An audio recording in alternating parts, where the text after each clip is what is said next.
Thank you very much. It's my very great honor and pleasure to be here, and I would like to thank the Tourism Authority of Thailand for giving me this opportunity. When I come to Thailand, I'm always quite in awe because the tourism in Thailand is really big business, seriously big business. So I come from Canada, but I live in Malaysia. So I live in Borneo, in the city of Kuching, which by comparison to Bangkok is like Chiang Rai. Okay, it's a small place. So when I'm asked to come and give some comments on tourism, I'm quite humbled. So I'd like to thank you for that. Tourism is big business. There's no question about that. The figures that are released from the UNWTO tell us that 1 in 11 jobs are created from tourism. It's something like 9% of global GDP. Thailand's already exceeding that. 16% of your GDP is tourism. 12 billion baht spent for 2 trillion baht received. So, I mean, tourism is big business here, and you all know it. That's why we're all here in business. Good news, it's continuing to grow. Bad news, it's continuing to grow. So what do? We've got a huge industry here, and we heard the Deputy Prime Minister say that Thailand wants to be a powerhouse. Thailand is already a powerhouse. There's no question. Number 2 in terms of ranking, number 7, number 4 in terms of receipts. Thailand is a powerhouse. Don't ever forget that. But I think there's a big responsibility here because Thailand now has you can say it's a challenge, but it's also a responsibility to become an example of how to do it right, of how to take this idea of sustainability and prosperity and become an example. So and this is a challenge. It has to work through the whole of society, through all the agencies and all the departments. So when we talk about community tourism, we got to look at, there was a lot of changes. And in the 1980s, communities were basically attractions. You had busloads of people go there, unload the bus, take photos of the village, get back in the bus, go back. We use words such as rustic, authentic, primitive, original. Words that make you cringe today, right? But that's how we describe our tourism. Today, the communities are involved in active parts in the industry. They've become part of the service industry. Communities are involved in lodges, they're involved in transport, handicrafts, guides, food and beverage, all kinds of activities. So there's been a big shift in terms of how the community is involved. Whether they're benefiting, that's still a big question. There's also been changes in tourists. It's no longer just these SIC. I mean, SIC, when I got into the industry, I had no idea what these acronyms were, and I thought it was sleep-in coach. Because when I looked, most of the tourists seemed to be sleeping in the coach, so. But now we get a new trend of tourists. People who are more involved, they're seeking activities, and they want more than just photo ops. Although, I'll caution here, because we've got a new market that is a lot like the old market. And I think we all know that market. That's China. It's this monstrous market it's a lot like the old market. So what are we going to do? And there's changes in the community. The money that was earned 20, 30 years ago in tourism has been invested in education. So now you have guides that are educated from the communities and our local guides. The communities are all now linked. Where can you go that you're not connected? By either telephone or internet or something. So communications changed everything. And this has changed how people look at things. Exposure to new ideas, and it changes culture. I mean, the cultures are changing. Sometimes slowly, sometimes quickly, but it is changing. And I think the important thing for how we deal with this idea of sustainability is how the roles are changing. No longer are they passive attractions. The communities now are, or should be, joint venture partners in the business, because that's the only way that the benefits are going to accrue. Are we too successful? We're now getting crowds in the most remote places on earth. Everest has crowds, can you believe it? The Great Wall of China is just a Great Wall of Chinese and tourists. So are we victims of our own marketing? And what happens when everybody wants to go to your destination?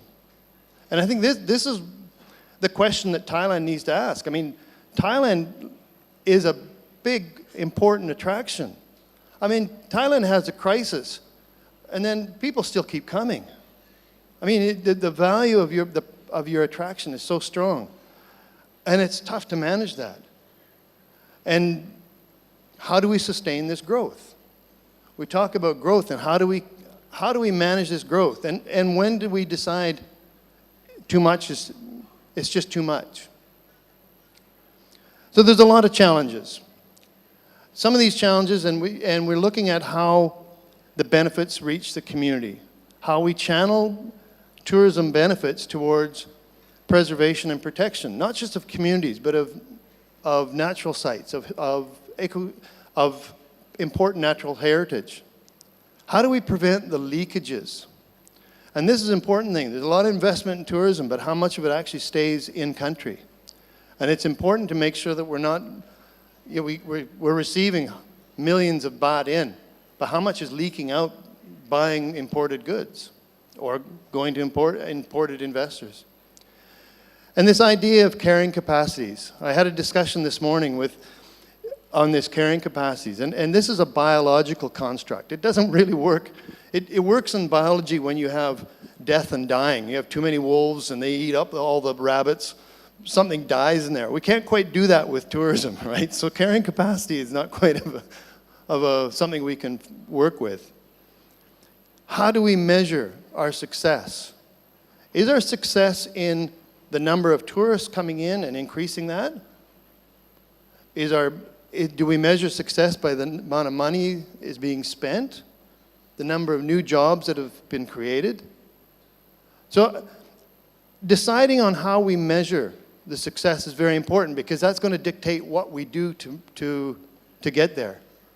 So I think this is something that the policymakers have to look at. How do we measure success? Is it simply a matter of more bums in the seats in the bus? Or are we looking at something more significant of how much, what's the yield? How much is the value? Can we say we can get more for the same number of people? Sounds like a good idea. So this is a challenge, and it's not an easy one, okay? And let's not forget, sometimes we don't want to be caught in this trap where people are coming to us just because we're poor. It's a cheap destination. They say, we can go there, my dollar can stretch so far because it's poor. They don't want you to get rich because you lose your attraction, right? So I think this is how we manage this growth and how we move forward on this is a big challenge. UNWTO has stated that tourism is about empowering communities, empowering individuals and communities so that the benefits are spread out. It's not so simple. It's not so simple, because how does that individual get connected into tourism? It's not just simply a matter of, painting a sign and say, I'm open for business. It's a lot more complicated, and making sure that those are actual benefits that are coming in. Community tourism has been seen as a way to bring investment to rural areas, and it is effective. It takes the investment down to ground level, down to the village. So it's addressing those push and pull factors. The pull factors that take people from the rural areas to the city, now you're pushing the services and everything out into those rural areas. So you're improving the life, you're improving the communications, you're providing job opportunities. And once those job opportunities are provided out in the rural areas, that money usually stays in those areas. So if the job is being paid in the community, it means that money is staying in that community. So this is a good thing because that money is value added.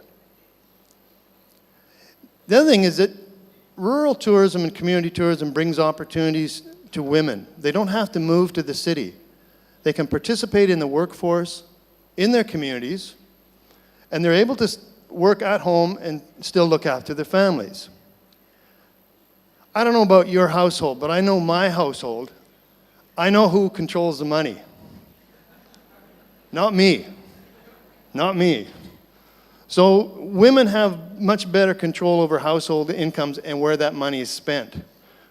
And that's probably a good thing, because I probably wouldn't spend it very wisely. I'd like to provide a few examples on community tourism and spreading benefits. And I'll take this from a big country level, down through the corporate level, down to a community and company level. And the first example is in response to something that the Deputy Prime Minister said, was France. Now, he mentioned that Thailand is looking to get France to come in and provide some assistance with planning. This is a good idea because France has an incredibly well-developed tourism business. And the reason they have it is it's national tourism planning. Now, you notice I've got a photo here of the Eiffel Tower in Paris, but I've also got photos of other attractions that are not in Paris. And this is what France does so well, is that they distribute their tourists throughout the country. They spread the benefits throughout the country, and the benefits are spread well. So if they decide they need more capacity on ski lifts to get more tourists in that area, they invest there. If they need better transport to get down to a certain area, they invest there. So it's a national planning, and it's a big process. So France has become very successful in a countrywide spread. Let's look at a corporation. This is one you're very familiar with, Banyan Tree. So I don't really need to describe Banyan Tree too much. They invested in abandoned tin mines in Phuket, rehabilitated them, and got them up into what's a world-class resort. But I think the important, from a community standpoint, is that the way they do business. They've got programs that encourage guests to get involved in supporting communities. And they have sustainability not just in terms of environment, but also in terms of benefit to the communities. The important part of this example is that Banyan views themselves as part of the community. They don't see themselves as a separate entity. They see themselves as part of the community. Local employees, services, products, so that as much as possible, they are part of that community. And it's become part of their company DNA. So, I mean, this is an important definition. A couple other examples that I've got are closer to where I live. And this is a small village not far from Kuching, where I live, from the community called the Basiuk community. Now, this community retains its original structure and construction, and it's a completely community-led endeavor. They're close to the town, so they've invited tourists to come in, and the visitors come and they pay an entrance fee to come and see the community. And people just come and enjoy and walk around. There's a few people selling handicrafts. Why this is a success is because they've retained the character of the village. It's a living community. They haven't changed anything in the community. It's a living community. It's close to a major source of business, but the community doesn't rely on tourism. It employs a few people. The entire community benefits from it, but the community does not rely on tourism. They're still farmers. They have other jobs. And that's an important distinction. They're not beholding to tourism. It's just something that provides a little side income. However, the benefits, because they're spread throughout the community, everybody in the community actually supports tourism. So it's quite a good example of how these benefits can be spread out. Now, this is a pretty boring looking community. Okay, this is the street of this small gold mining town not far from Kuching. And by day, this is what it looks like. Cars parked on the street, It was a town in decline. The shop owners there, not much business. The road had bypassed them, so not much was happening. So they said, let's string some lights up. We'll open up some food stalls, and we'll tell people, you come out on Friday, Saturday, and Sunday, and you can have something to eat. Every weekend, this community now is just buzzing. People are coming to invest. People are in there. And this is completely community-led. So that they took a town that was in decline, shops that were not really doing well, and they've revitalized them. They've got people now investing in the shops. More people are employed. It's got high tourism value. Now there's been events. Events are being held at this community. It happens every weekend. It's got local investment. So it's quite a success. Now the final example that I'd like to cover is something that I've been involved in for almost 30 years now. And this is a Iban community up in Borneo on the border with Indonesia. And this was started as a partnership from my company, Borneo Venture, with these local communities. It was a simple start. The initial focus was looking at one river and one longhouse community. When we started, the community had the option to say no. Because we asked them, look, we presented how we'd like to do business and do tourism, and they said, let me think about it. So they thought about it, and they said, yes, we'd like to do it, but here's the conditions that we want, how we want to change it. So we had a proposed setup of what we would do, what they would do. But from the start, we said, look, don't give up your day job. You're farmers. Keep farming. Tourism is just going to be a cottage industry for you.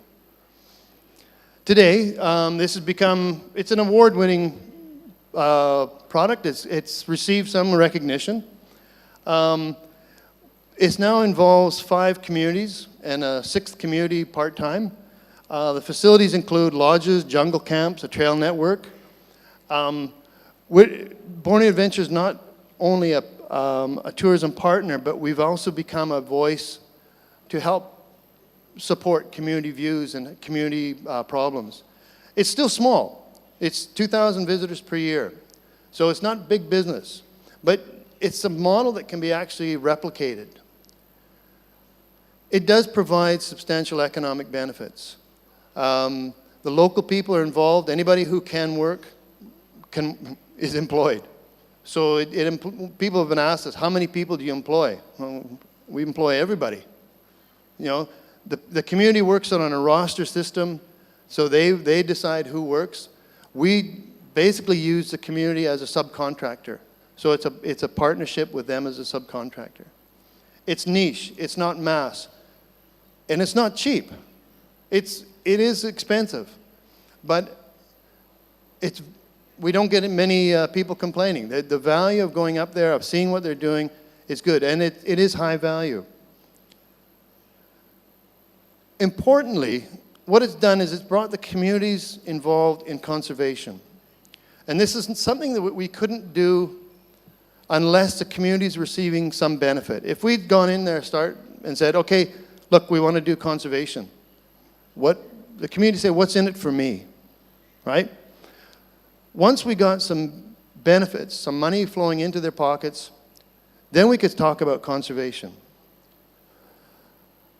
As a result of this endeavor, based on the business that goes up there and the fact that it's in an area, we've managed to get a new conservation area established, some 14,000 hectares, which is a pretty substantial area. Everybody's employed.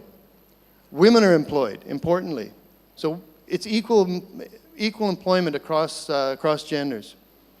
And the local livelihoods are maintained. More importantly, the local livelihoods have been enhanced, because now people have an opportunity to shift from subsistence agriculture to cash crop agriculture. But at the core of all this is conservation. And this has been the message from the start. So what are the keys to this success, or some of the things that we can take away from these examples? We have to have clear roles. The role of government in looking after policy and natural asset management, but setting good policy, advised policy. The communities need to be partners. They need to be able to diversify their economy. They cannot be passive recipients of this type of thing. The private sector has a very important role in business. Private sector is the one that invests, goes out and gets the business and brings it there. And it's a long-term investment. I mean, we sometimes look at private sector, we say, these nasty business people. They're in it for the long term. They're going to be there for tomorrow, they're going to be there next year, and if they can continue to do good business, everybody will benefit. There's also an important role for NGOs. We need advocacy, technical input. That's very important. Keeping that knowledge base going. Strong partnerships are important, and important critical appraisal. These of what constitutes an attraction. I think we really have to make sure that we are very clear that we have something that is an attraction and can make money. Private sector can make good partners with community. There's no question. Long-term, it's a long-term commitment. They're in for long term. Good knowledge of products and markets, ability to create employment, and provide the market reach. Our involvement with this community has been a series of meetings. The discussion never stops. So it's always we're always in discussion. This photo is from yet another meeting. So to ensure that we have good community-based tourism and tourism that benefits, there's a lot of stakeholders involved. We have everybody from the government players to the employees to education, utilities. So it's not one person, it's not one agency, but it's a big agency. And the role of government is really important in making sure that policies is very sound.